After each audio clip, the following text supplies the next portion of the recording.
Hey everybody, welcome back. I'm Matt, and thank you for stopping by the channel.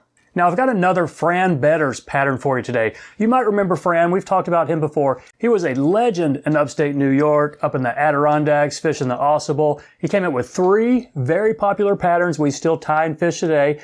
The Ausable Wolf, the Usual, and then the Haystack. Now he created these flies in the 40s and 50s, and really what they have in common is they're really scruffy looking flies. He pretty much broke from tradition of the Catskill style flies with the very thin and sparse hackled rooster, and he started using things like deer hair and woodchuck. So he kind of revolutionized a whole new style of dry flies, and the one I'm tying today is called the Bomber. Some folks call it the Ausable Bomber, but in David Klausmeyer's book where I got the recipe, he just calls it the Bomber.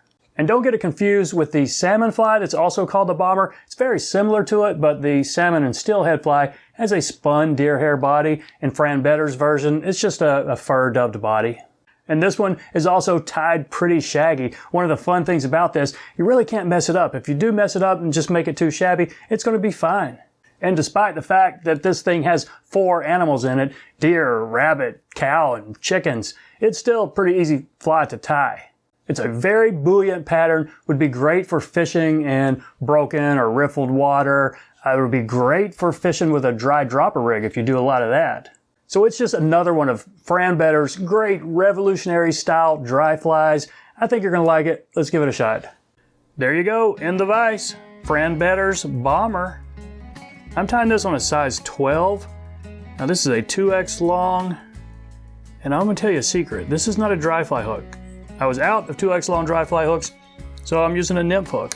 But in this case, it's not really going to matter because this is so heavily hackled, it's going to float pretty much no matter what hook you put it on. So just lay a base down of bright orange thread. And if you don't have bright orange, use black, use whatever you got. And leave it back about maybe 1/4 of the way back because we're going to tie in the wing post first. And I'll show you why we do that in just a second. So for the wing post, this is calf tail. And I like this orange. I rarely use it. You know, I've got some white and yellow that would be just work just as well. But I thought this was kind of cool. So I'm getting a little crazy on this one with some orange calf tail for the wing post. Now this stuff is pretty bushy. See that? That is about how much I want right there. Maybe a little bit less than that. But try to pull any of these short fibers out right here because it's going to create a big lump, big step down after we've tied it in. So judge your length. I think about right there is fine. And I don't even try to stack this. This is hard to stack, but one of the cool things about this fly is the messier it is, probably the more effective it is. So I got a couple of wraps right there, and I'm putting some tighter wraps right here until I've got about 6 tight wraps on it all together. And I'm going to lift up this back and maybe at a 30 or 45 degree angle and put my scissors here parallel to the hook and then just cut it like that, and that might give you a little bit of a taper. Now some people will put a drop of super glue right there. I've never really done that. I just put a lot of extra thread wraps to get it tied in. So I've got that taper right there, and I'll show you why we do that, or why we tie this wing in first, because we're going to use a little bit of that tail to try to smooth that out. And the tail on this guy, it's just some deer hair, not a whole lot. And again, stack it if you want. I haven't been, I just cut a piece, and then any that are really out of place, really long, I'll just pull them out. So here's my deer body hair for the tail, and I might just pull a couple of these really long ones out. It's not a real long tail, but it is kind of bushy. So let's go with about right there. Do a pinch wrap. Not too tight. It'll still flare on you. It is deer hair. And I don't mind a little bit of flare right there. So I think that's going to be fine. And what I will do here, I'm going to try to use this deer hair to help smooth out this underbody. So a couple more wraps right there. Now I'm just going to lift this up and do the same thing I did with that calf tail right here. Just kind of pull it up at an angle if I can, and then cut it with the scissors parallel to the hook. I've got a few that I missed. We'll go back and get those in just a second. But if you're lucky, you will have, helped smooth out that body with your deer hair. Let's go ahead and get these long ones that I missed out of there. Okay, now take your thread, or spend a few extra wraps right here if you want. Try to smooth out this body. It's not that vital because we're putting some rabbit under it. But take your thread right to the back of this wing post, and we're going to stand it up. Not 90 degrees, but I'd say a little bit more perpendicular than a 45-degree angle. So what would that be? Maybe a 60 degree. So still going forward. Let's go a little bit higher than that.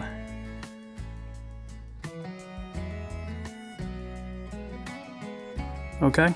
Yeah, that's going to work right there. Remember, we're leaving it, we tied it in the back because we're going to put a couple of hackle wraps up in front of it. So take your thread onto the back. Now, take a brown and grizzly dry fly hackle. If you don't have a brown and grizzly, just take a grizzly, or just take a brown, whatever you got. And I'm going to catch them in both at the same time, and I'm going to wrap them at the same time too. So I've got the feathers laying together. Concave sides together, I think. It's not that important. I'm going to catch it in, not all the way back, because I want to put a dubbing wrap behind the hackle here. So let's go ahead and take our thread all the way up here to where we're going to. Oh, wait, let's back it up. We forgot to do the body. We forgot to put the rabbit down.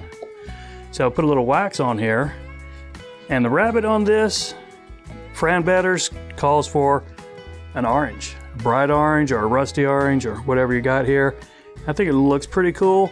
I don't know that the fish are ever going to see this because this thing is going to ride so high. It's going to be like a cork bobbing on top of the water. Will they see this orange underneath the body? I tend to think probably not, but you never know. So it doesn't have to be a real thick noodle. Just put it on, and I'm going to use that wrap with no dubbing on it to get me back behind this hackle. And then my first wrap with dubbing on it is going to go behind them. And then just try to make a smooth body going up. Hopefully you've got enough on here where you can get a couple of wraps just in front of the wing there. And I didn't, so I'm going to have to put a little bit more on here.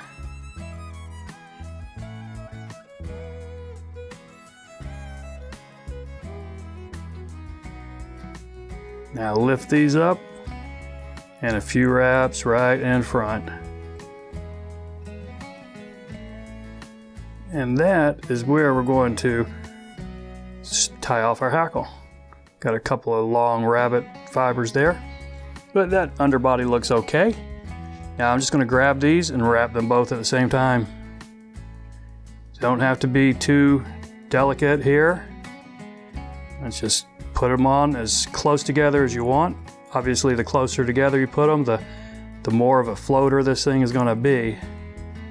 But that's how Fran tied it. It's a pretty big bushy hackled dry fly. Be a great pattern if you fish a lot of dry droppers. So not much is going to sink this thing. So let's get 2 thread wraps up here to catch these brown and grizzly feathers off. Okay. I think that looks fine right there. You can get in here and snip these off. Now, do we have enough room for a whip finish? Now we'll make room. Just pull these back a little bit and then put a few wraps right here behind the eye. Build a little bit of a base. And you see those couple of hairs sticking forward? You can trim them if you want, or you can not worry about them, which is what I'm going to do. Whoops, that didn't stay. Let's try this whip finish again. And there we go. Snip this off, a drop of head cement, and Fran Bedders Bomber, sometimes called the Ausable Bomber, is done. Pretty cool pattern, not too hard to tie. The good thing about it, the messier you make it, probably the more effective it is. So that's it, my friends. I appreciate you watching. Y'all take care, and We'll see you next time.